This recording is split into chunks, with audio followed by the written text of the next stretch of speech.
திருப்பதி போகிற வழியில் நாராயணவன் இடத்துல சுரக்காய் சுவாமியோட ஜீவ சமாதி இருக்குது. நம்ம கோயிலுக்கு போனால் பூ வாங்கிட்டு போவோம், பழம் வாங்கிட்டு போவோம், தேங்காய் வாங்கிட்டு போவோம்.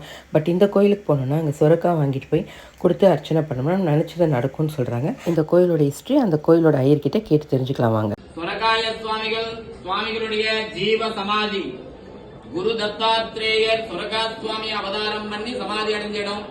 சுவாமி வாழ்ந்த காலம் 500 வருஷத்துக்கு மேலே. சுவாமி சமாதி அடைஞ்சி 123 வருஷம் ஆகிறது. 1902 கருட பஞ்சமில சுவாமி சமாதி பிரவேசம் பண்ணினார். ஷீரடி சாய்பாபாவுக்கு முந்தி சமாதி அடைஞ்சார். நிறைய அற்புதங்களை பண்ணியிருக்கார். சென்னையில சுவாமிக்கு நிறைய கோயில்களும் உண்டு. சென்னையில நிறைய அற்புதங்களை பண்ணியிருக்கார். சுவாமியுடைய விபூதி பிரசாதம் தான் இங்க மருந்து. டாக்டர்களால தீர்க்க முடியாத வியாதிகளையும் சுவாமியுடைய விபூதி பிரசாதமும் தீர்க்கமும் தீர்த்து வச்சிடும். எந்த விதமான துஷ்ட சக்திகள் இருந்தாலும், எந்த விதமான நோய் நொடிகள் இருந்தாலும், நெகட்டிவ் எனர்ஜி இருந்தாலும் சுவாமியை தரிசனம் பண்ணாலே போதும். இந்த இடத்துல மந்திரம், தந்திரம், தாயத்து கட்டுறது, கயிறு கட்டுறது இந்த மாதிரியான இதெல்லாம் எதுவும் கிடையாது. யார் வந்தாலும் வர வேண்டியது, சுவாமியை சேவிக்க வேண்டியது, சுவாமி கிட்ட பிரார்த்தனை பண்ண வேண்டியது. இதுதான் இந்த இடத்துல ஒரு இது. இங்க பௌர்ணமி அமாவாசை விசேஷம். வருஷத்துல வரக்கூடிய கருட பஞ்சமி அன்னைக்கு சுவாமிக்கு 10 நாள் குரு பூஜை விசேஷமா நடக்கும். காத்தால் 6 மணிக்கு நட திறப்பு, 9 மணிக்கு சுவாமியுடைய அபிஷேகம், 8 மணிக்கு கோயில் நடசாட்டம்.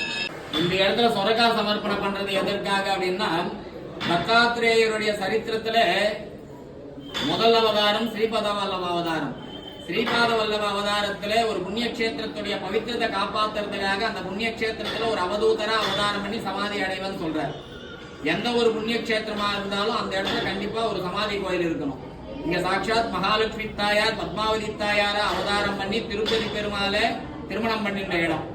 இந்த கஷேத்திரத்துல தத்தாத்திரேயர் சுரகா சுவாமியை அவதாரம் பண்ணி சமாதி அடைஞ்சிருக்கார். திருப்பதி பெருமாளுக்கு மாமியார் வீடு. அதுக்கு அடுத்தபடி 2வது அவதாரம் ரிஷிம்ம சரஸ்வதி அவதாரம். நரசிம்ம சரஸ்வதி அவதாரத்துல சன்னியாசி தர்மத்தை பத்தி சொல்றார். சன்னியாசி தர்மத்தை பத்தி சொல்லும் பொழுது மூங்கிலாலான பாத்திரம், சொரக்காயாலான பாத்திரம், மண்ணாலான பாத்திரம், கட்டையாலான பாத்திரத்தை உபயோகப்படுத்தி நான் தண்டதாரியா இருக்கிறேன்னு சொல்றார். இந்த இடத்துல சொரக்காயாலான பாத்திரத்தை உபயோகப்படுத்தி தண்டதாரியா இருக்கார். நம்ம அந்த சொரக்காயாலான பாத்திரத்தை கொடுக்கறதா நினைச்சு நம்ம சொரக்காய் எடுத்து வந்து சமர்ப்பணம் பண்றதுன்றது ஒரு ஐதீகமா இருக்கு.